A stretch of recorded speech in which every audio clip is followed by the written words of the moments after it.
time for the Daily Planet podcast show. So sit back, relax, and give us a go. Scott and Matt and maybe a guest, undertaking an epic pod quest. We're gonna ramble on about movies and books and television and directors and film festivals and this really long list of stuff that I know nothing about, but they gave it to me and they really wanted me to read through it.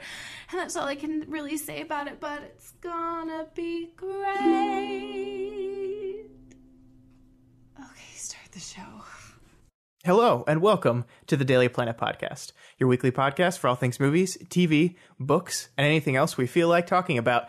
My name is Scott Daly, and I am your host, and I'm joined this week, once again, by my co-host, Matt Freeman. Matt, how's it going? It's going pretty good, Scott. I just about 30 minutes ago got home from seeing a certain particular movie. This is going to be fresh off the press hot takes from Matt. Fresh off the brain press. No time to process or think about it or really form any kind of intelligent opinion about it. Here I am to talk about it. That's the best way to talk about a movie, I think. The most concrete, wonderful way. Yeah. Also joining us again this week is our resident DC Extended Universe shill, Daniel Freeman. Daniel, welcome back to the show. Always happy to be here to talk about the superiority of the DC Universe, except for Justice League. And Suicide Squad. And Suicide Squad. And Man of Steel. And Batman vs. Superman. No, Man of Steel was good. You're wrong. Okay. If you guys haven't picked up on this by now, this week we are traveling to Wakanda, and we're going to talk about the latest film in the Marvel Cinematic Universe, Black Panther. As always, with all of our review episodes, we're going to first talk about the film without any spoilers. So if you haven't seen the movie yet, you can listen to the non-spoiler section, and then we will clearly demarcate the starting of spoilers, and we'll talk about that. And then we'll talk about what we've been watching and stuff. It's a pretty standard format, Matt. We got this down to a science now. I know. It's well-oiled machine of vibranium. It's magic. Right.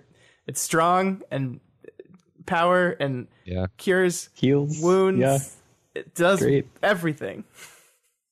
Before we get to Black Panther, though, guys, we got to talk about some news. This is Daily Planet News.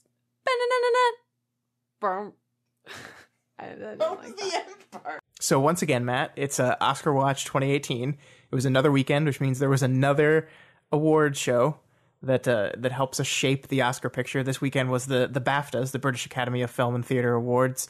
And the Oscar race is getting a little more interesting now, Matt, because 3 billboards outside Ebbing, Missouri came back, and it might once again be the front runner for the Oscar. We don't know, but unsurprisingly, these awards are the British Film Awards, and therefore they tend to air towards films either set in the United Kingdom or created by its citizens.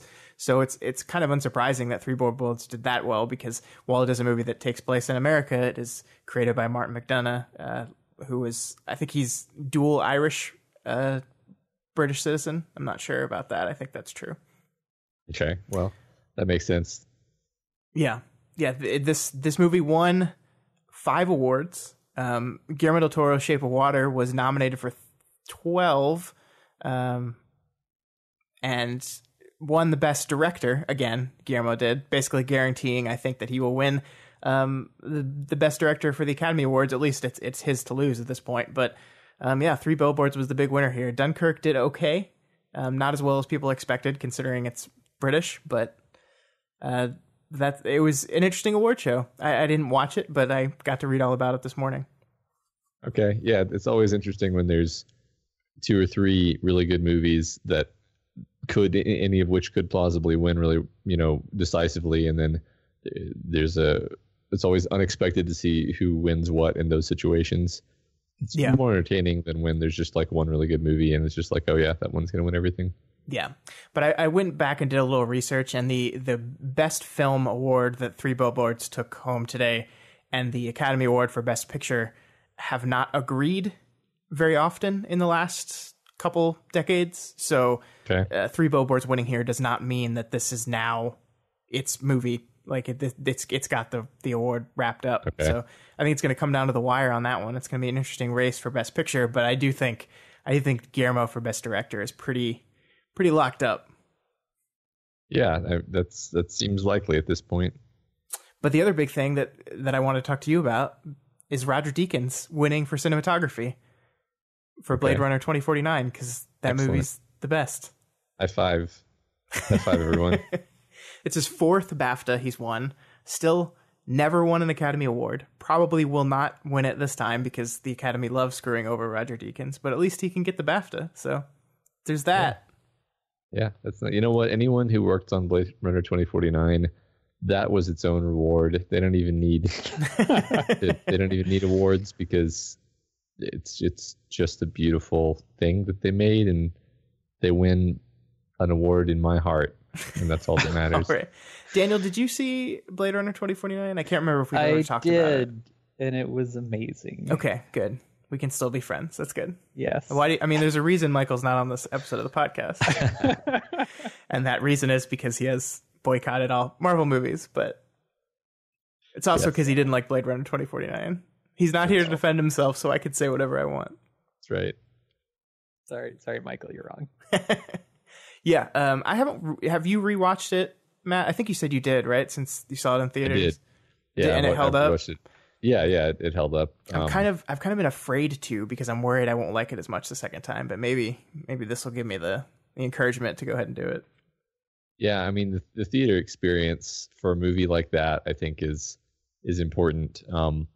But it really did hold up. Yeah, I mean, it was incredible.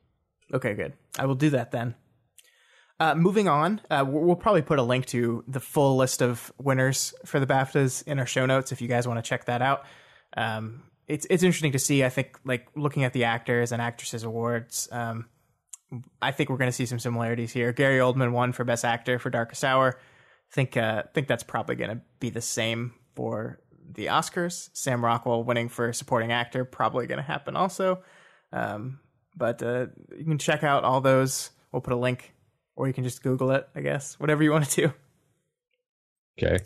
All right, next piece of news, Matt. Incredibles 2. We finally got a full trailer. We just had a tiny little teaser. And it looks pretty great. I just wanted to go around and see if we're in or out on this. Matt, you go first. Oh yeah, I mean, I love The Incredibles. I love any Randy and cartoons, obviously. Yeah, I mean, it looks like it's going to be funny, and it seems like it's going to have a different focus than the last one, although the trailer could be a little bit misleading. But in any case, I think it's going to be a fun ride. Yeah. What about you, Daniel? Yeah, I mean, I think Incredibles is like one of my favorite Pixar movies, so I'm 100%, 110% in. Excited. It is kind of interesting that it seems to be picking things up like literally where the last movie left off, which I guess they can do because it's animation, but yeah, it's been over a decade. Right. One of the things that I think is fun to do, you watch this trailer and then go look at Incredibles and see how much technology has improved, like how much better the computer. I mean, and not to knock the original Incredibles. I think that movie looks beautiful, but we're so much better at this now.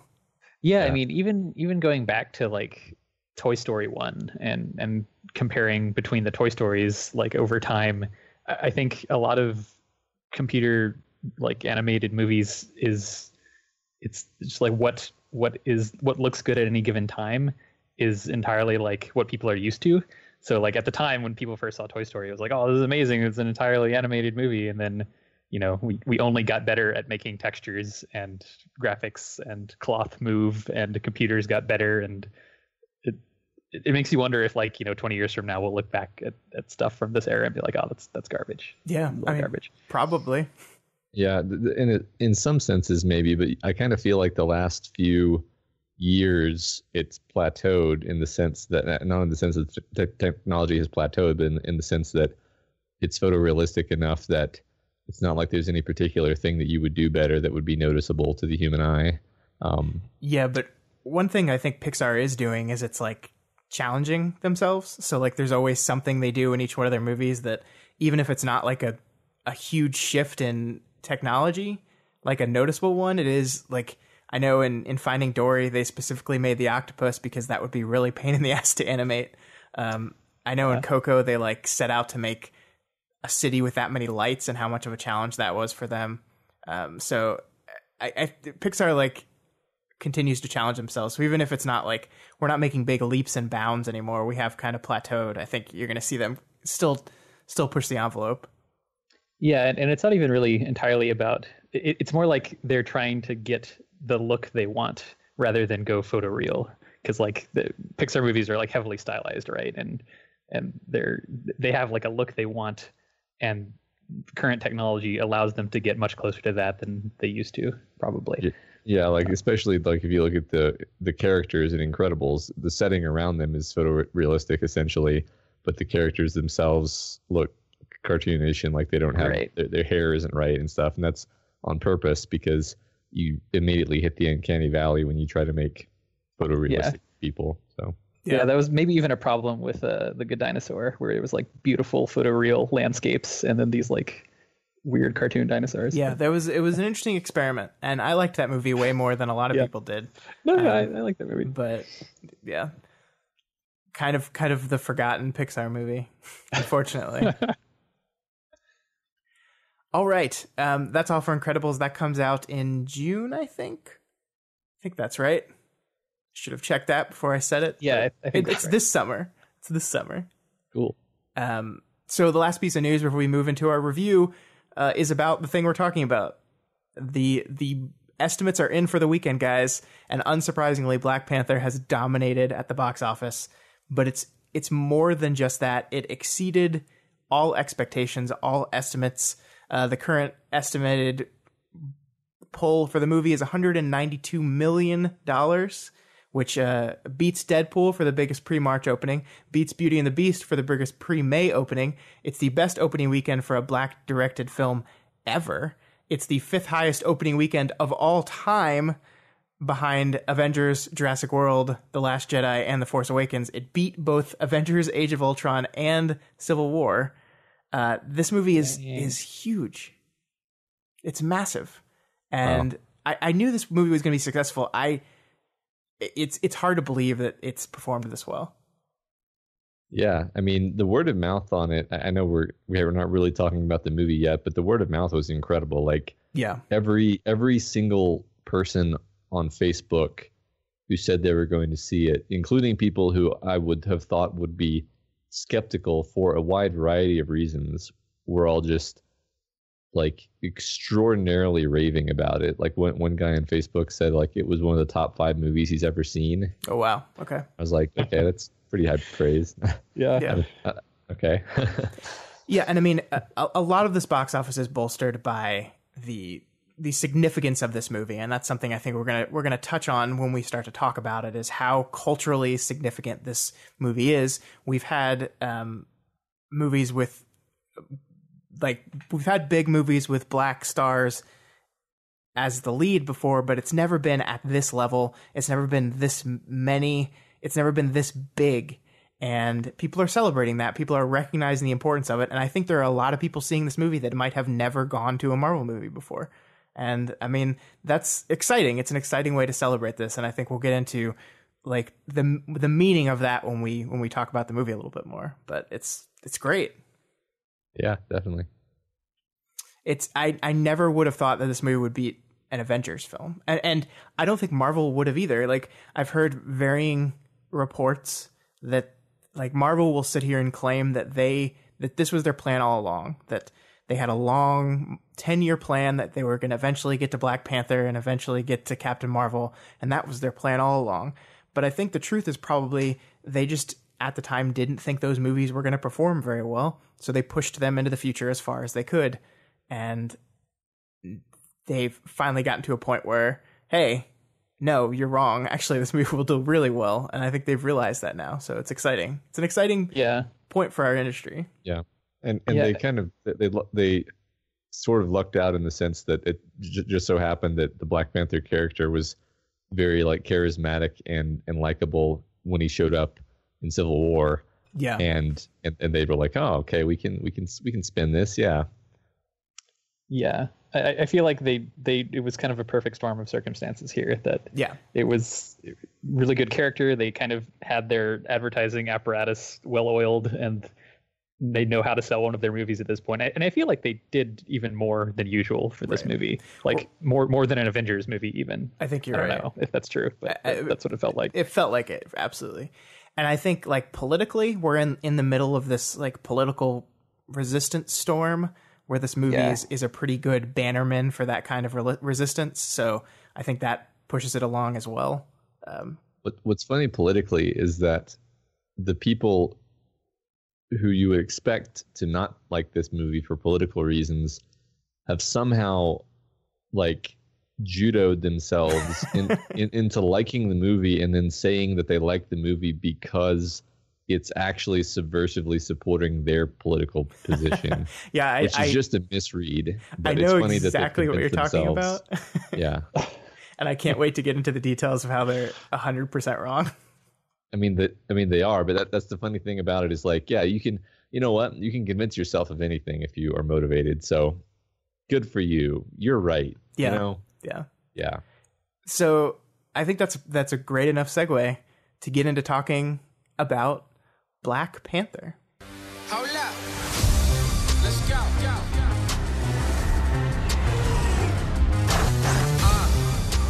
We are home.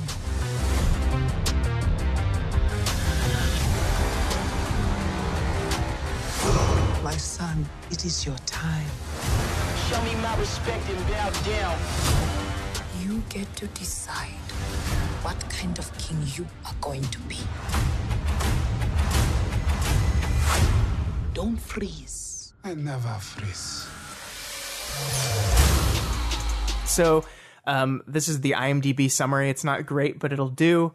T'Challa, after the death of his father, the king of Wakanda, returns home to his isolated, technologically advanced African nation to succeed to the throne and take his rightful place as king.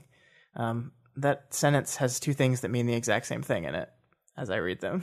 Succeed to the throne and take his rightful place as king. Those mean the same things. Who wrote this? It does. At least it doesn't say King T'Challa to start it off with. Yeah, that's true. That's true. So yeah, this movie picks up basically, I think it's 1 year after the end of Civil War, or maybe even a shorter amount of time after the end of Civil War. Interesting. It felt like it was like immediate. I think you're probably right. I think it was about immediate, and follows T'Challa, who was played by Chadwick Boseman, that was introduced in Captain America: Civil War. He is heading home to deal with the aftermath of everything that happened, and we have this movie that is about him trying to find a way to lead his country into a completely new age. So this is the non-spoiler section. So why don't we just kind of go around the circle and talk about what we thought of this movie as generally as we can be. Daniel, what did you think of Black Panther? So I liked it. I think I overhyped myself into thinking that it was going to be like really amazing in every way, but I felt that the plot was pretty like standard or even subpar for a Marvel movie plot. We can talk about that later, but in terms of like, action scenes and like world building and all the standard movie jazz, I thought it was excellent. Like I bought the world of Wakanda totally. Mm-hmm. I thought it was cool and immersive, and I really liked the villain until later. But yeah, more or less liked it with some negative things to say probably later. Okay, yeah, Matt, how about you?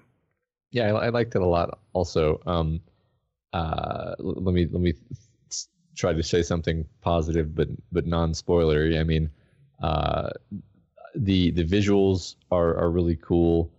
The battle, the various action scenes and set pieces are done in a way that's fun in like a refreshing way, and even though like a car chase doesn't seem like it's like, oh yeah, we've seen car chases in Marvel movies, but they managed to, I think, with a mix of the directing and just kind of the dialogue, even like the way the characters are interacting in the course of the car chase, it makes it way more fun and engaging than it has been sometimes. there's probably negative things I could say too, but they're less negative and more like general comments. Like there were parts of the movie that I felt dragged a bit more than other parts, but still not in a way that was like bad. It was just like, I felt like it could have been tightened up here and there. It's a very strange movie. It's difficult to talk about. Yeah, I mean, because it's trying to do a very strange thing. Well, I think I think we can talk about it very generally. This is a movie, like, this is not just a movie with a black cast and a bunch of black people behind the camera. This is a movie very much like focusing on what being a black person in this world means, and it is not shying away from this. We have our main character who is the king of this isolated nation that basically was protected from colonialism.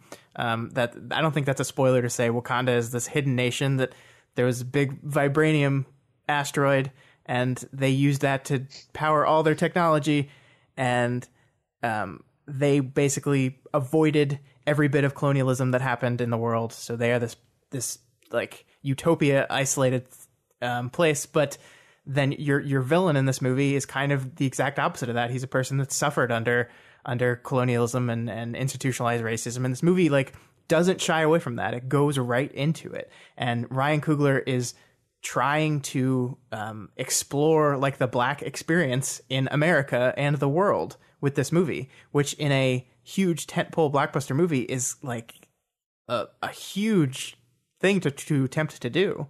Yeah, it gets pretty overtly political in terms of the things that happen and the way the characters speak. Just the way the movie opens is, I was like, okay, yeah, I can see how we're framing this in terms of the American experience, even though this is about a fictional African nation. One thing I thought was interesting, and I still haven't fully processed like what it means, because like I was thinking about Thor, and like you can really stretch and say like Thor is like a fantasy of Norse history, and this is sort of like a fantasy of African history, where right. in the same sense that comic books are our modern myths. This is like Thor is what a certain like culture wishes was true about their people. These are the stories that are the stories of our people. It's like it's almost like Black Panther is trying to be the aspirational / metaphorically resonant story of the African people. And I'm sort of grasping my way through the language here, because like even as I'm saying it, I'm like, I know there's not such a thing as an African people, even more than there's such a thing as a European people. No, but I think that's a strange thing. I think that's totally spot on though, because it's like what would have happened if we hadn't been completely ruined by colonialism. Right. Like this is the ideal of what Africa could be had the rest of the world not just totally ruined it. What if one country in Africa had been hit by like an oil asteroid in 2,000 years ago, and then had the Renaissance? Then it's like, it's exactly that. Yeah, but I'm with you guys that I mostly really liked this movie. I really liked probably the first 3/4 of it. There's this weird kind of James Bond thing going on with this movie a lot, like. Chadwick Boseman as T'Challa. His sister is played by Q. Basically, his sister is Shuri, and she's like this brilliant Q, basically, that she is in charge of all the tech in Wakanda. It seems like, and like that whole like everything in the second act of the movie.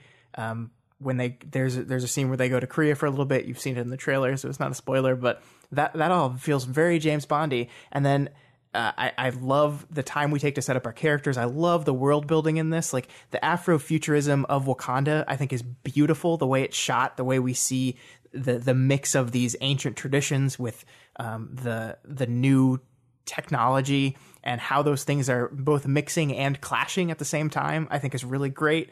And then the movie kind of falls into the Marvel formula at the end for me, which is something I like, but I think it feels more striking here because you can tell that this is Ryan Coogler's movie until we get to the prevised set sequences at the very end of the movie that just feel like they're shot by someone that's not Ryan Coogler, and it just gets kind of like bland and boring, and that's a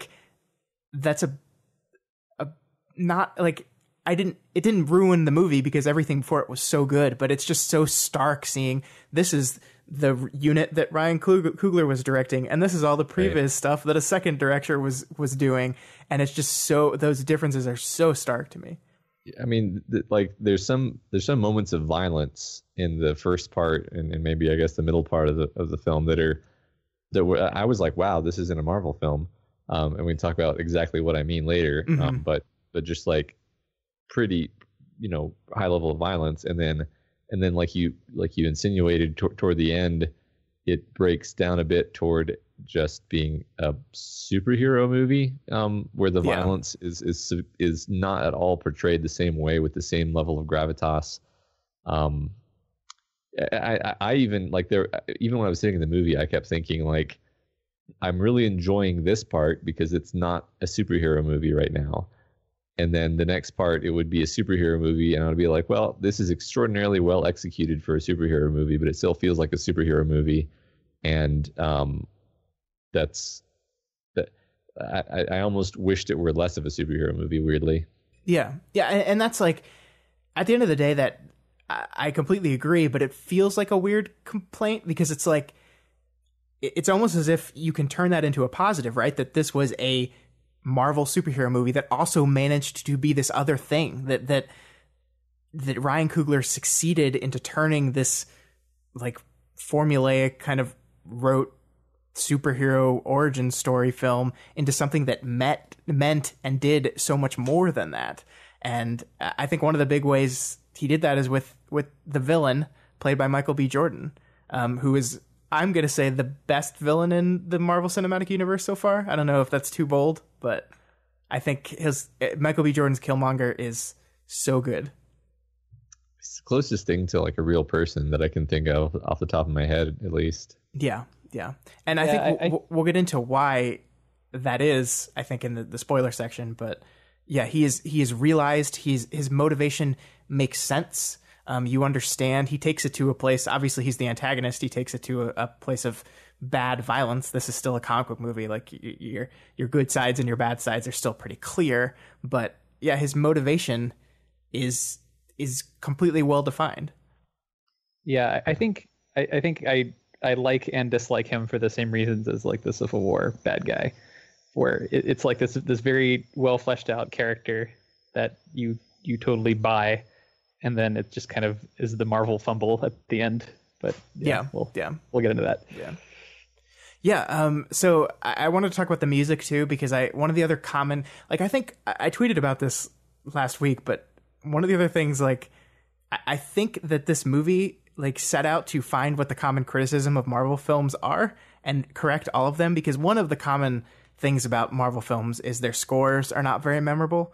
I don't fully agree with that, because I actually think the Avengers theme itself is one of the best themes they've done, and it's really good. But I will say that the music in this movie is really, really good. It's like, it is, again, this mix of like modern, culturally significant music mixed in with classically African tones and sounds. Like, they use the Kendrick Lamar soundtrack a lot, but they mixed it in with a lot of percussion that felt very traditionally African, that I think just worked so well in the scenes that it was employed in. Yeah. And I think it made the whole thing more fun in a tactile way. Mm-hmm. Yeah, I particularly liked the kind of percussive beat that just kind of bridged different scenes. It was just really catchy for something that was just like a beat. It was great. Right. And it would mix that in with some of the more traditional Marvel strings, where like the Marvel used a lot of strings and brass to command superhero presence. And it would mix those in, I thought, in a very kind of it was stark in how they clashed, but then also kind of mixed. I don't know. I'm not a music expert, but I liked it. Yeah, it's good. Definitely. All right, is there anything else you guys want to touch on generally before we really dive into this one, spoilers wise? I'm so hesitant. There's other things I want to say, but the more I want to say gets into talking about the plot a little bit, and I don't want to ruin this for anyone that hasn't seen the film. I guess just as like a pre-spoiler statement that this movie is almost completely disjoint from all the other Marvel movies. Like in terms of, I mean, there are like little tidbits that connect it to the others, but you can basically watch it standalone and it functions perfectly well. Yeah, and that Marvel let it do that. I mean, this is the prelude to Infinity War film wise, but it is not the Infinity War setup movie. Marvel could have very much tried to push this square movie into a round hole or something to make this to take away the central vision of this movie, to make it we got to set everything up for this big team up. But they didn't do that. You're right. This movie works. Like, even if you didn't see Civil War and didn't see the introduction of Black Panther, this movie takes the time to fill you in on all those things. Knowing, I think smartly, that there were going to be people that have not seen any of those movies coming to sit and watch this movie.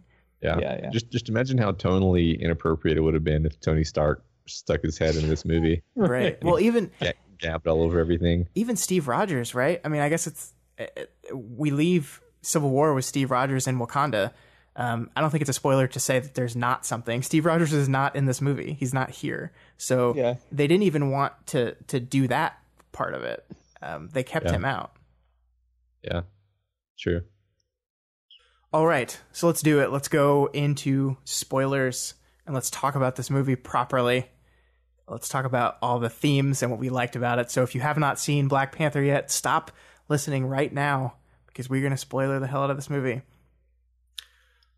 Okay, so I wanted to start with Killmonger, I think, because he's fascinating to me. One of the things I wanted to start with is, I think if you look at this movie and you look at Ryan Coogler, I think he identifies with the Killmonger character more than the Black Panther character. Yeah. And agree. I mean, like, Ryan Coogler was born in Oakland. He was 6 years old in 1992, where Killmonger witnessed, like, or was forced to see the death of his father and became, like, orphaned and homeless. So this is Ryan Coogler's character. This is Ryan Coogler's perspective, and this is kind of him. It's almost like him working through his anger and like this systematic racism in his country, and like there's a method to fix it, and he of course takes it too far because he's the antagonist. But yeah, I mean, like, I almost think that Michael B. Jordan's character overshadows Black Panther at some points in this movie. Like, Black Panther kind of fades into the background sometimes, and I think that's okay. But I just find that fascinating in a Marvel movie, which has always been more hero focused than villain focused. Yeah, I think what's funny about that is that Killmonger is a scrappy underdog versus a silver spoon in his mouth princeling who was like trained in combat from birth, whereas Killmonger like brought himself up by his bootstraps and learned to fight in the military. And in most other comics, he would be the hero. He'd be the good guy. Right. Exactly. Yeah, that's exactly what I mean. Like, you're on, like, there's so many instincts that are actually motivating you to like him and not really mind so much that he's succeeded. And like, if we actually like plots where the arrogant entitled prince gets knocked down a peg, and I don't know, like, the king retakes their throne from a usurper plot does not really appeal to Americans naturally, I don't think. right and I think this is kind of where I didn't like the movie, because it's like I like this character more, and they kind of made him have to hold the idiot ball for you to not like him.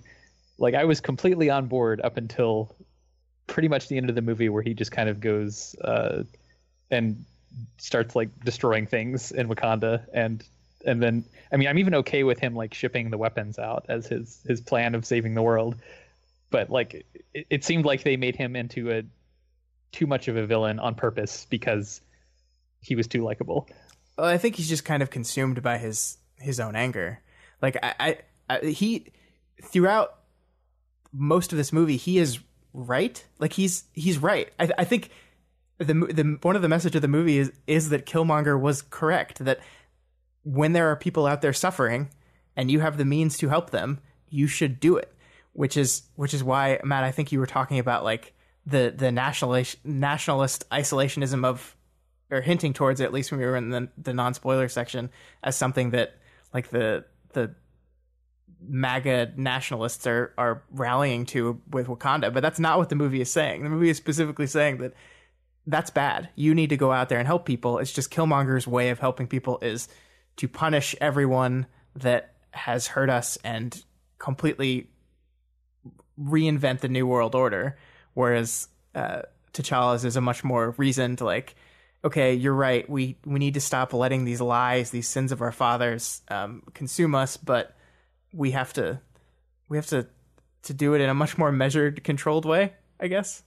Right. Yeah. I mean, there's basically the philosophical difference comes down to like, do we arm the disadvantaged and cause a revolution, or do we aid the disadvantaged and save them and help them?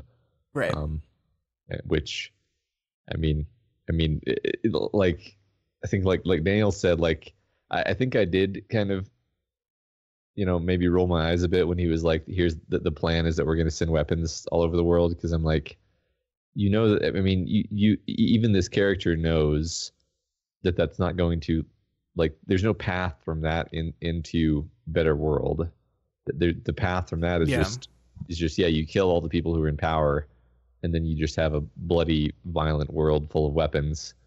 And I guess maybe there's a long shot chance that like Wakanda then kind of takes the fore and becomes the world dictatorship or something. Like that's sort of the only remaining thing that would be implied. I don't know. But, yeah, I mean, basically, Wakanda becomes. It's basically just reverse colonialism. They're just going to take over every other country. And I guess if that's just literally colonialism, it's just opposite of the way it worked. But it didn't seem like he just wanted to destabilize, because he had like this background in like special forces destabilizing of countries training. And it didn't really seem like he was wanted to rule the world from the seat of Wakanda. Well, I mean, I think short-term destabilization, long-term Wakanda takes over. And that's one thing that I don't think works about the third act is I think this movie is pretty well-paced. We take a lot of time setting it up. The first hour of this movie, like, Killmonger isn't even in it. We see like him introduced and then he just goes away for a while as we learn about the Black Panther. We learn about Wakanda. We learn about this amazing group of female warriors led by Daly Gurira, I think is how you say her name, who's fantastic. And then once we bring Killmonger back into it, we kind of sprint to the finish line and like he takes over, and then we're like suddenly in a time crunch where everything's just happening really, really, really quickly. And I don't think we get to really spend enough time with him once he has taken over to see what his plan was, see it unfold. Yeah, because it's like he puts the weapons on the things and then they start flying away and they're like immediately shot down, and that was the entirety of his plan. Yeah. That went way too fast. Mm-hmm. I agree with that. I wanted more. I wanted more movie in the Killmonger run Wakanda. Right.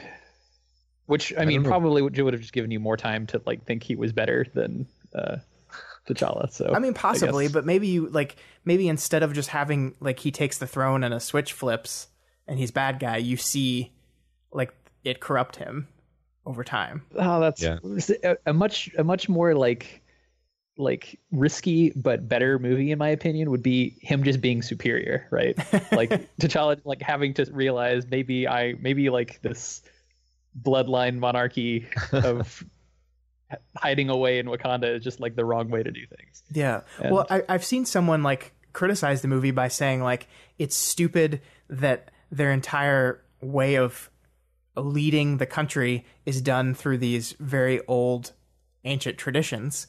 And I'm like, I think the movie agrees with that. Like, I think the movie is deciding that like Wakanda is this place that's kind of stuck in time, and they have this advanced technology, but they are like weighed down by the traditions and the lies that those traditions are forced to create. I mean, that's the whole thing with his father, that this way of life they have was predicated on a lie.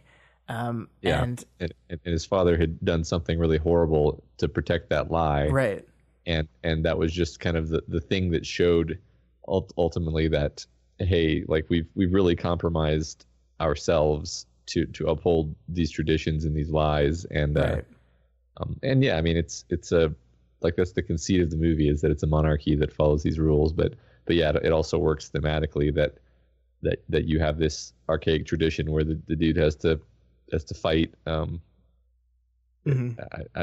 like that, actually. I mean, I think a lot of the stuff we're talking about didn't really bother me when I was watching it, and it probably doesn't really bother me now either. Like it's not like, as we're talking about it, I'm not like, oh yeah, that was a blunder. It's more like I'm like, yeah, you know, I think something you said a second ago about pacing is probably the key, where there were parts that could have standed to be dwelt on longer, and there were parts where you're just like, okay, I guess we have to go through here to get to where we're going. Mm-hmm. But it really kind of feels like the scene is treading water, and I don't even know what the tension in the scene is supposed to be. Can you think of what you're talking about specifically? Like a lot of the transitional scenes, where it kind of felt like table setting, like, for some reason, the one that's jumping to my mind is like when his mother and sister and girlfriend are like traveling between being exiled and going to the other like little sub tribe kingdom. Mm-hmm. Like, I get that you need to show that they moved between the two locations, but it felt like the classic mistake of having like a travel scene in a book or whatever, where it's like, yeah, you cut those out unless I mean, because you can't really argue that anything significant between the characters happened either. Like it didn't really. So I'm trying to remember, and nothing's jumping. I mean, to they me. had conversations, but the conversations were all like, let me reestablish that I'm T'Challa's mother and I'm sad. Like, it's like, okay, we know. Mm-hmm. And there was some other stuff like that. Toward the beginning of the movie, that kind of stuff was okay, because toward the beginning of the movie, you were actually using those scenes to introduce characters. Right, and the world itself, yeah. Yes. Yeah. But later on, there were parts like that, and you were like, yeah, I mean, it's super minor. Like, I don't... This is one of those situations where I'm like, why am I being negative about it? I guess I'm just in the mode of like suggesting tweaks, you know. Yeah, but I think I agree, but I think that's all those are. It's like tweaks. Like the least enjoyable part of the movie for me was the fighting on the train platform at the end of the movie. I just thought I thought that was boring. Like, they're both in super powered suits.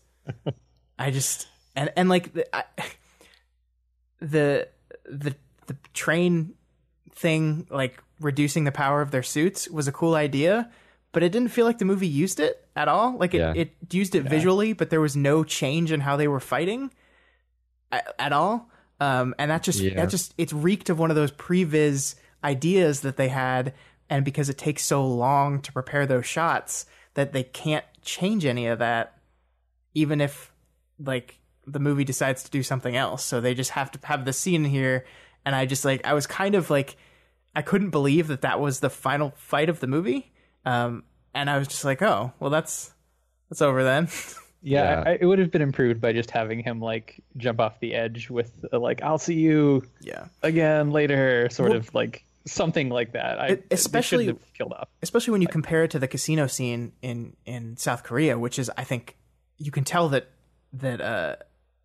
Coogler shot that himself, that action scene was shot by him, because that felt like, I mean, the one take in Creed where the two boxers were fighting in Creed, like that scene in the casino felt like that. It felt like kinetic. Like there was a lot of interesting choreography, both with the camera and with the actors and the fighting. I love that scene. And then you compare it to this end of the movie, this big climactic battle, and you're just like, oh. And then like as soon as the previs stuff is done, you have Killmonger with like the best death line ever, which is like just like bury me in the ocean with the bodies of my countrymen that jumped off the ships or something. This like this beautiful like angry death message that's just this picture perfect moment, and it's just kind of, to me, just a little undercut by the silly CGI spectacle that came before it. But that's little unearned. But that's part of. I mean, that's part of Marvel. I mean, that's part of it. And yeah, you're exactly right that all of the fights where they weren't wearing the suits and where that's not CGI were pretty good. Especially when they weren't using weapons. When they were using weapons, I just found that I was confused about what was actually happening. But I was going to say the move that he uses to stab Killmonger, I was like, I did not follow what happened there. I like think he had him against the thing, and then there was a roll, and then suddenly he was stabbed, and I'm like, he's like, nice move, and I'm like, you know what, this is the one time when you need to really explain what happened. Yeah, I am completely with you on that. I don't know what the nice move was, and I feel like the line "nice move" was put in there to emphasize that what happened was supposed to be cool, but we couldn't understand it. I did not like that at all. But like it's such like I don't care. Like that's what I'm down to, is like there's so much good in here. There's so much fascinating talk, and like look, like as we said before we started recording, we're three white guys. Like the power and importance of this movie to us is not going to be even close to what it is to the millions of Black Americans and people in the rest of the world watching this movie and seeing for the first time a full cast of people that look like them on screen in this big budget tentpole movie.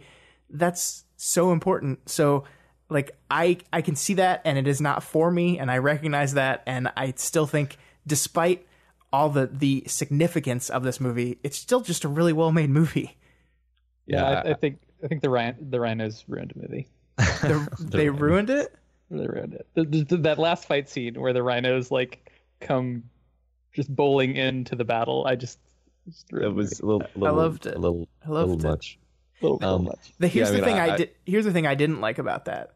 We introduce that Daniel Kaluuya's character and Denai Guerrero's character are in love by like a scene when I think that she calls him on her magic bead thing and says my love or something. Right.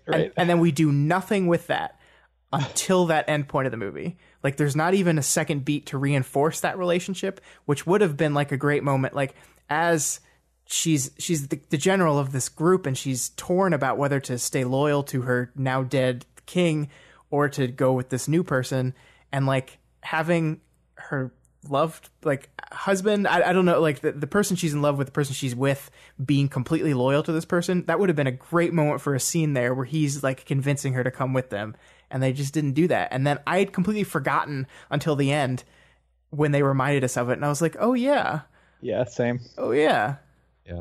I wonder if there's a deleted scene in there. I wonder if there is. Maybe. Yeah, that seems like the kind of thing where if the movie was getting a little long, they would probably cut it. The Marvel tone whiplash was no more clear than it, so to speak, of the violence more specifically. Like you have, this scene that feels like it's out of like Heat or something, where Michael B. Jordan murders 3 people with a handgun, and you see the blood stains on their shirt and the bullet holes and their dead bodies, which is pretty grim for a Marvel movie. And then we segue from that to like 2 armies of people fighting with spears, and yet somehow there's never blood. I'm not saying, oh, I wanted there to be blood and carnage. What I'm saying is they just feel like they're from 2 separate movies, and it's weird. Yeah, well, cartoon rhino battle and bank heist. Yeah, the way death is treated in those 2 scenes is very different. One has actual cost and consequence, and the other is a fun cartoon battle, and that's like that's at the end of the day, that's Marvel. And but like we said earlier, because all the stuff beforehand is so different and kind of unique, the contrast is even more stark than it normally is. Yeah. I think this is just, I'll have to get used to this about Marvel movies, is that they're never going to like play with the idea of a real superhero battle is going to just completely destroy a city and like be terrible for everyone. Yeah. It's always going to be this sort of like cartoon fight. And I think I'm always going to be bothered by that, but I'm just going to have to just shove it out of my mind at some point because they're never going to address that. Yeah. So Yeah. Well, there's all kinds of stuff that like you could nitpick, like the fact that Wakanda is not actually more advanced than the rest of the world anymore, because now there's like these Quinjets and floating aircraft carriers and anything having to do with Tony Stark. Like you can't tell me that Wakanda versus Tony Stark would be a fair fight. Okay, I don't know, man. I think Shuri could give Tony Stark a run for his money. She's the Wakandan Q is pretty awesome. Like at least it's comparable, but I don't think I think like this case where like, oh yeah, they're super advanced. Yeah, they're super advanced compared to the modern world as it actually is, but and that's I'm being dumb here on purpose. like nobody cares about this. This is not a complaint. It's just like, yeah, it's you have to let it be cartoonish in this way or you're going to get hung up on it. Yeah. Yeah. Every time I think of the cartoonish end scene, I also think of the two tribal battles beforehand, which I think were just so wonderful. Like the first one between him and M'Baku, and then the second one between him and Killmonger. Like, we took the time for the first battle to establish what this tradition looks like and what it looks like when Chadwick Boseman easily dispatches of this guy. And then we completely subvert that with the second one. And you feel like I felt the tension of that scene. Like I mean, obviously Black Panther's not going to die, but I felt like as the tone of the scene changed, like it's shot differently, like one shot in colorful light, one shot in much more darkness. I think it's at sunset. Those two scenes are beautifully contrasted, and there's a lot of duality in this movie, because like we see Chadwick Boseman talk to his father in this beautiful idolized African savannah, and then we see Killmonger talk to his father and his vision quest thing, and it's just in his apartment in Oakland. And I think that's my favorite scene in the movie is Michael B. Jordan talking to his father, who's played by Sterling K. Brown, who I didn't even know was in this movie, but is one of my favorite actors, and I think he's incredible. He plays his uncle, Njobu, I think is his name. Yeah, I think that may have been my favorite scene too. It definitely landed. Yeah, like that's the thing that it's harder to talk about. But like the movie works. It's trying to do some very intricate things with its characters and has some fairly complex and heavy themes, and it communicates them successfully without being heavy-handed about it and having to have any long speeches where, you know, you explain that, you know, they're fighting for the soul of Wakanda because of the ancient tradition and the tension between the ancient tradition and the needs of the present. Like, right. it all just organically, you just organically get it. Yeah. And I love in that scene, like the subtlety of that scene where Michael B. Jordan, where Killmonger turns back into the kid version of himself that's listening to his father talk to him about this. And I think in that moment you see, and that's why I think that sells his turn to the dark side a little bit here, because I think you see that Killmonger is still just that little kid, and inside of him he's still just that little kid who doesn't understand and is angry and just like wants to lash out, and he's just lashing out at the people who he thinks it's his fault and who could have fixed it, who could have helped him and could have helped people like him but chose not to. Like, I think one of the most stark lines to me is he walks up to them when he first challenges them in Wakanda and like calls them out for sitting comfortably in these comfy chairs in this throne room when everyone else is suffering. And he's right. Like, that's what they're doing. They're like this nation where everyone here is happy, but right outside your border, people are suffering and you're not doing anything about it. And I love those interactions and that the complexity of that. Yeah.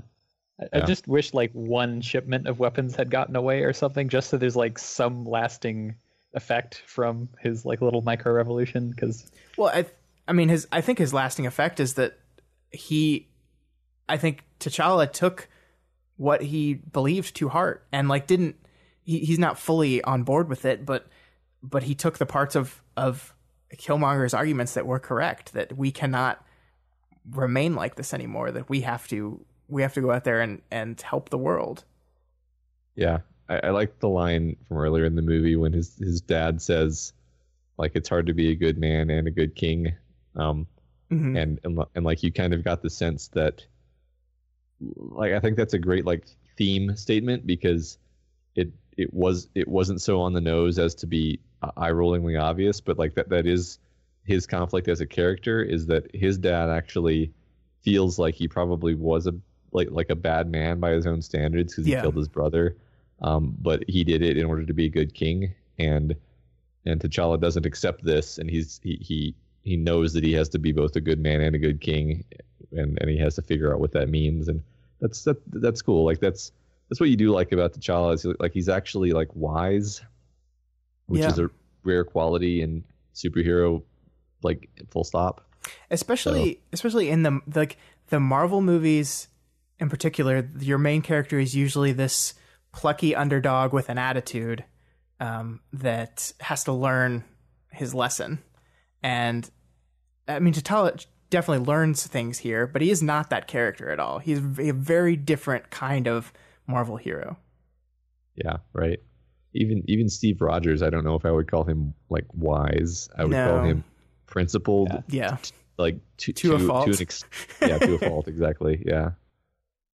Yeah, that's kind of cool to have that in this universe, actually. Yeah, we haven't talked about Winston Duke as M'Baku, who was the gorilla tribe guy, who was amazing. Oh, who was amazing. Yeah, best comedy beat ever. We're vegetarians. Yeah. Speaking of comedy, did you guys happen to see this in Alamo Drafthouse? Yes. And did you see the beginning, the thing before the movie started? Yes. Yeah, where Chadwick Boseman is yelling at glowering at you. Yeah, that was amazing. The guy next to me in the theater took out his phone while he was doing that and was going like, I'm like, put your phone away, you idiot. Stop it. Yeah. What a hilarious fellow. Did you wait till the very end of the credits where he came back? I did. Yes, I did. Yeah. I'm still watching. Oh, it was so we great. saw Bucky for no real reason, but I'm not complaining. Yeah, so let's talk about those two, the mid credits and the end credit sequence, because the mid credits to me almost feels like another ending, but it also is Ryan Coogler getting the most political, because like you could turn that speech directly towards the American government right now and say, here's why what you're doing is wrong. Yeah. And I kind of loved that. Like that is that I don't think that's even T'Challa anymore. That's just Coogler talking to the world. And that's probably why they decided to put it as a mid credits and not the true end of the movie. I like the end of the movie the way it was. I like them in Oakland one more time. Me too. I have seen some people online complain about how that should have the UN scene should have been how the movie ended. No, I don't think so. Yeah, I agree. The UN scene had like a touch of smugness to it that didn't lead, like it doesn't necessarily sit right. You know, it's like, right. I mean, it's okay, it's fine, but it's not. That's not the feeling you want walking out of the movie. You're much better off having the last taste in your mouth actually be the young boy with like a touch of hope about what the future could hold. Completely agree. Who happens to be the same age that Killmonger was when he lost his dad, and that's intentional. Yeah. And instead of hiding the things, they show it to him. It's perfect. And then the Bucky scene, which is just nothing. It just doesn't matter. Yeah, it's like, yep, it's fine. This is in the MCU. You put Bucky in there. Remember this guy? He has the arm, but he doesn't right now. Go ahead, sorry. I just wanted to mention that I thought Andy Serkis's character was really fun as like the the number 2 villain. Yeah, we haven't talked about any of the white guys yet. yeah. So like I thought Andy Serkis is always a treasure. Yeah. And he was fun as like kind of an insane intermediate villain who you don't really like. If you've seen the trailer, he's not really the main villain, right? But he does really well in that role. And then Bilbo was okay, I guess. Yeah. So Martin Freeman was fine. I think it's weird that the movie decided to give him what is a pretty important role in the end of battle. And I really thought they were just going to kill him off. I really thought like he was going to shoot down the last one and then get blown up. And then that would have been better. They just didn't do that. Yeah. Yeah, they wanted to keep that character around for some reason, I guess. It's very weird. Like, I think it's like, here's this white guy that comes in that just wants to learn their secrets and take them, and the first thing they have him do is blow up some natives. It's just kind of weird. Yeah. Like that's, I mean, like we're very much like, the movie never addresses the fact that like Killmonger is the rightful king now, and so the people that Freeman was blowing up were just people following the orders of their king. No, they're bad guys, Scott. Yeah. Well, I mean, and that did sort of bother me in the moment where it's like, this is just a misunderstanding, mm-hmm. but you're all killing each other. Yeah. Well, so that actually kind of gets into how. I'm looking up the character's name because I forgot him. Daniel Kaluuya as Wakabi. Mm-hmm. I felt like his entire arc was a little poorly handled. What with so like he wants T'Challa to bring back Claw. Mm-hmm. So that's very clearly established. Like, yeah, you gotta go get this guy because he's bad and he's the arms dealer. And then there's that one scene where T'Challa comes back and he clearly hasn't gotten Claw, and Daniel Kaluuya is just like so upset that he like couldn't get the one guy. He said he was going to get the one guy, but you failed to get. Now I don't believe in you as my king anymore. And it was just entirely telegraphed to be like, okay, he's going to turn on him later, I guess. This is set up for that. Yeah, but that would have felt better if there hadn't been a prior scene establishing them as being chums. Right. Like, I feel like that would have been a little bit more organic if there had been tension from the start, and then he lets him down, and then it just kind of. I don't know. I mean, I kind of get it though. Like, you could, like, Wakabi has been this guy who's really frustrated with the old way of doing things, and because it's never given him the results he wants. So finally, his childhood friend takes the throne, and finally things are going to be different. And then the first thing is like, I promise, like, it's going to be different. I give you my word. And then he comes back and it's like, no, actually, everything's the same. Sorry. And so that feeling of being let down, coupled with the fact that almost what we assume is moments later, someone comes giving him the one thing he wants. So I get his turn there. I agree that, like, I mean, like, if they had just spent a little more time on the general and his relationship, I think the end of that arc would have been much more satisfying. But I get why he turned. Yeah. So plus his cloak turns into a shield. It's really cool. Yeah, that's cool. Pretty cool. Not the rhinos though. Yeah, I mean, it is weird to have armored rhinos when you have spaceships. It's the mix. It's Afrofuturism, Matt. I mean, yeah, okay. You want to know the part that bothered me? So I've already talked about the third act, and is the flowers? No, there's nothing. I was going to say that. What's wrong with the flowers? They have flowers that turn you into a superhero, and they don't give them to everyone. Well, yeah, that is a problem. Why? Why? Okay. So, like, when the gorilla tribe shows up, like, it's almost like a Lord of the Rings moment. Like, the movie kind of turns into Lord of the Rings at the end of it, where it's like this massive battle with giant beasts and stuff. But, like, the gorilla tribe shows up, and like in the Lord of the Rings movie, they like crest a hill, and then there's this awesome charging sequence. In this movie, they're just there amongst them, and there's never a wide shot to show like how they got there, because like they're on this like flat plain, and no one saw them coming. They were amongst them, and then they started their war cry from like 4 feet away. Ah, okay. Yeah. But They snuck in. It's so funny because all this stuff is like I'm quibbling. Like, I think this movie works very well on a fundamental level. I think I really, really enjoyed everything this movie did. I think the weakest parts of it are the Marvel parts, and that's just kind of how things are going to be. It's almost like, I mean, honestly, since you asked me to rewrite to the end of the movie just now, that's what you said, right?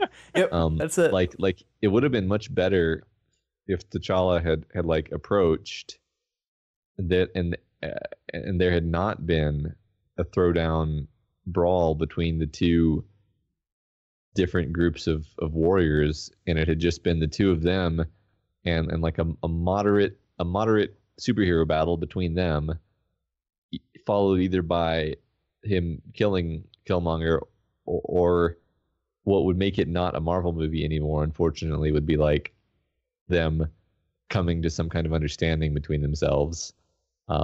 Like that's am I crazy here? Like I get that you can't do that with the Marvel formula for some reason. I don't know why, but like, wouldn't that have been a more? No, I agree. Wouldn't that have felt better? I think he should have like had a one-on-one, like beat him to a standstill, and then like exiled him again or something, because Killmonger is too good of a villain to get rid of. Like, that part I agree with. Killmonger being dead kind of sucks. It would have been really cool if they had fought in a way. So let me. This isn't a complaint about the movie so much as like just my feelings about it. Is that I never really like walked away with the feeling that T'Challa is actually a badass. Like he sort of wins by the skin of his teeth against everyone he fights when he's not full of magical energy. And even when he is, so like having him actually have to like fight in a way that costs him something seems like it would make you feel like he had earned his kingship. Mm-hmm. And like kind of vague here. It's tough because like I see what they were trying to do with the fight at the end and the magic vibranium dampening rays. They were trying to make him show that his victory is contingent on his understanding of his home more than Killmonger's is, but it doesn't really work because I don't think that the fight is executed well. Yeah. So like if we had a clear understanding of what move he did to get the jump on him, maybe we would understand like he gets his suit more. Like he understands what being the Black Panther is more, and therefore that's how he wins. You sort of believe that if Michael Jordan's character had some time in the suit, he would be better at it than T'Challa, though. Possibly, because he's like he's a badass. Yeah.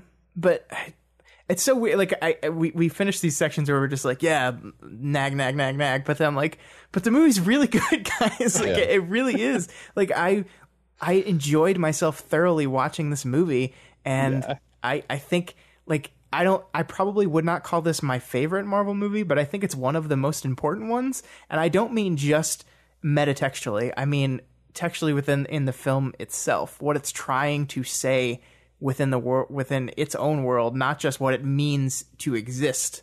Like I think it's an important movie. Yeah, I think that's fair. Yeah. Okay, do we have anything else we want to say about this movie?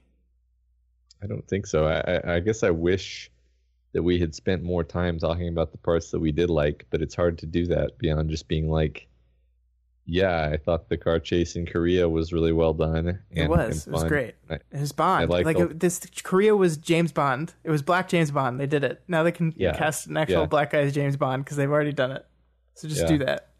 Yeah, I like their interfaces for things where it was like how they could like just have a car appear in the lab, and then you were like remote controlling a car, and then I thought all of that was great. Like it was like a completely different sort of high technology than you ever see anywhere else.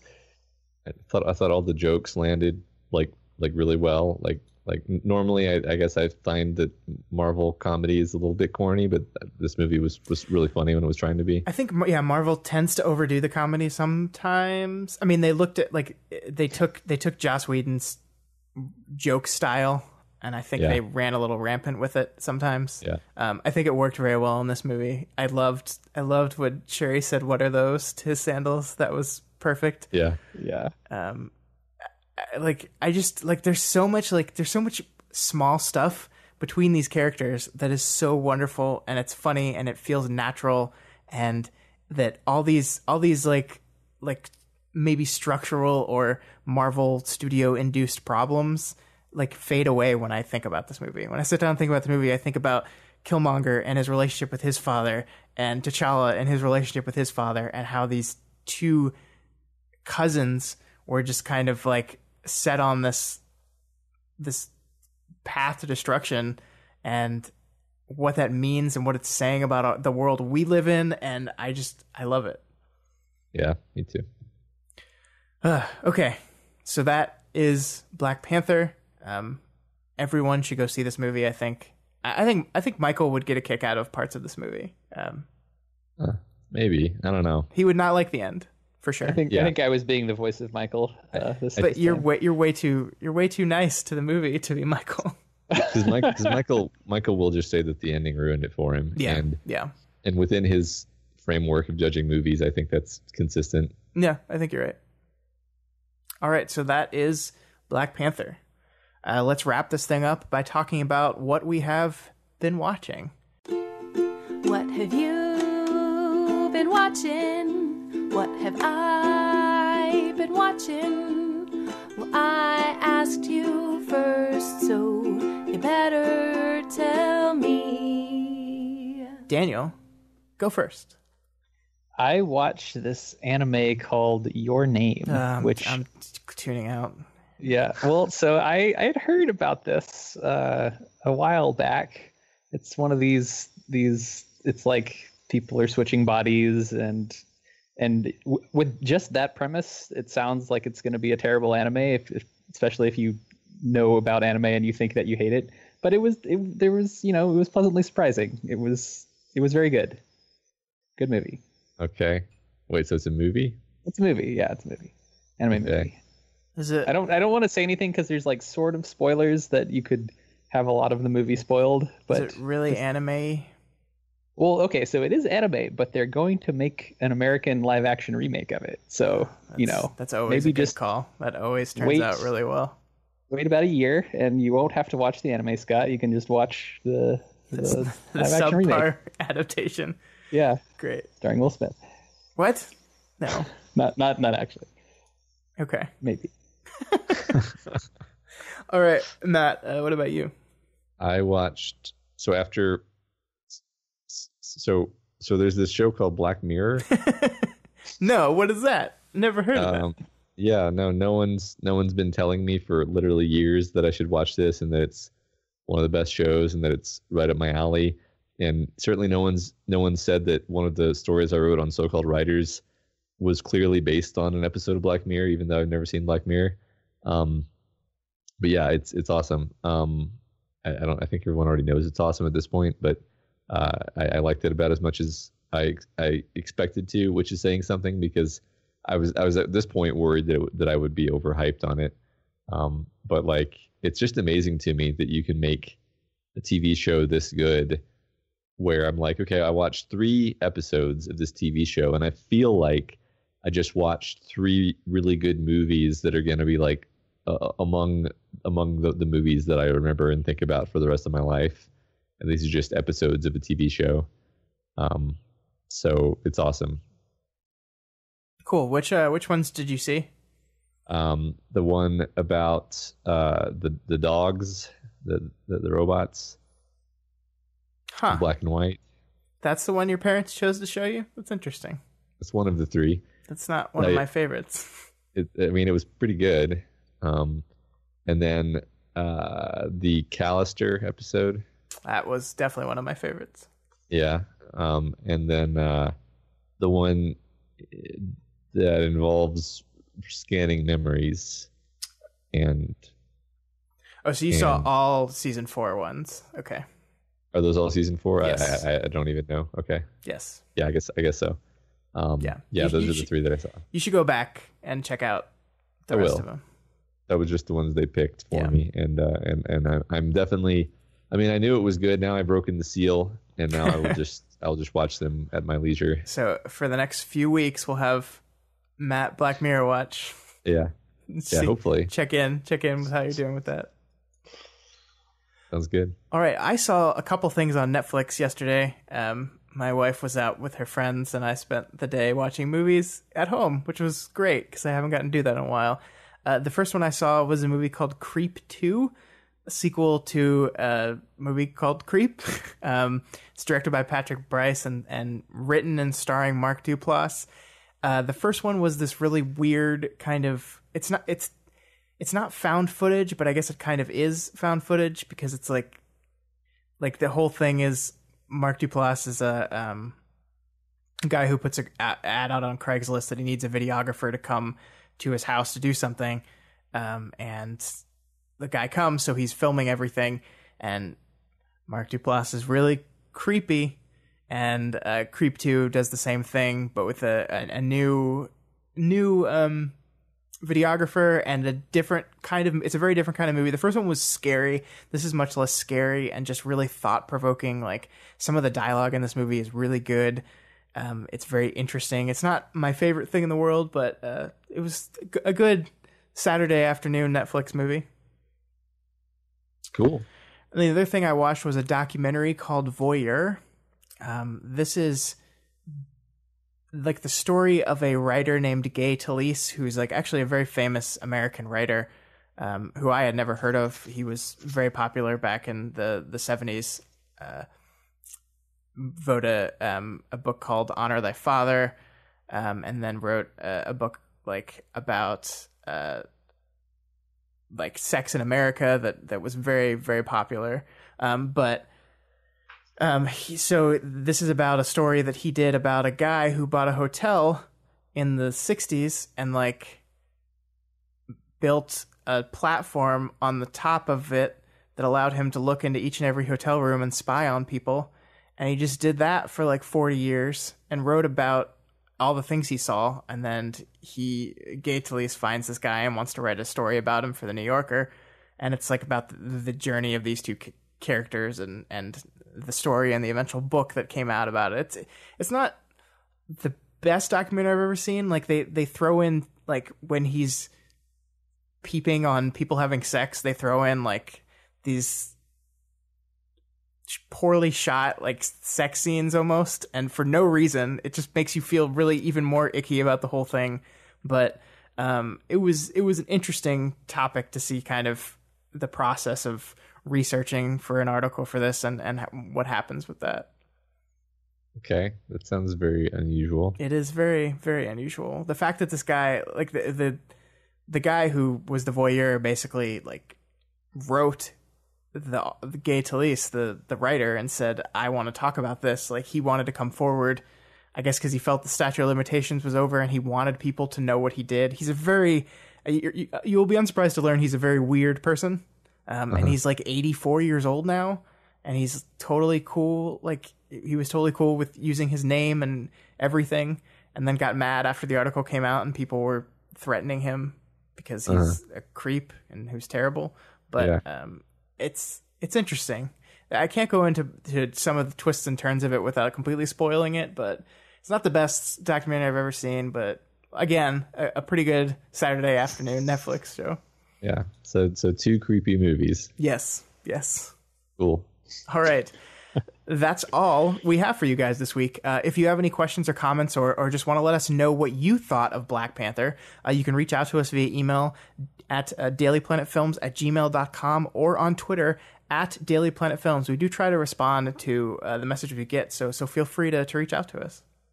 Yeah, and if you're not already subscribed to this podcast, we encourage you to do so and ensure that you never miss an episode. You can find us on iTunes, Stitcher, YouTube, Google Play, and pretty much anywhere else podcasts can be found. Yeah, we've got tons of great content here and more new things coming out every day. You can find all these shows and more at dailyplanetfilms.com. If you like what we do here and want to support us, consider becoming a patron of the Daily Planet. You can pledge $1 a month or whatever else you can afford to help ensure we keep growing and keep making new content. Check that out at patreon.com/dailyplanetfilms.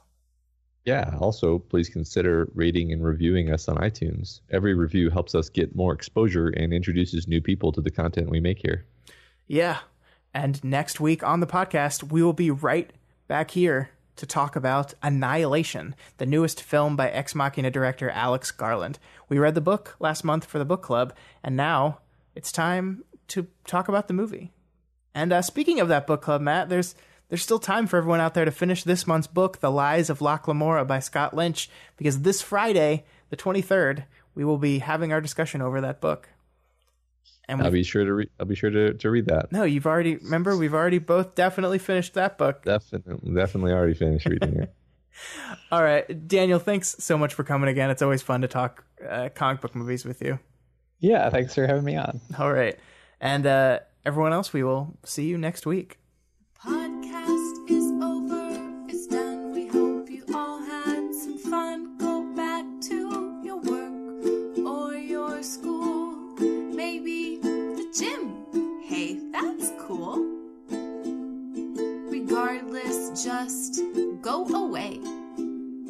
But please come back next Friday.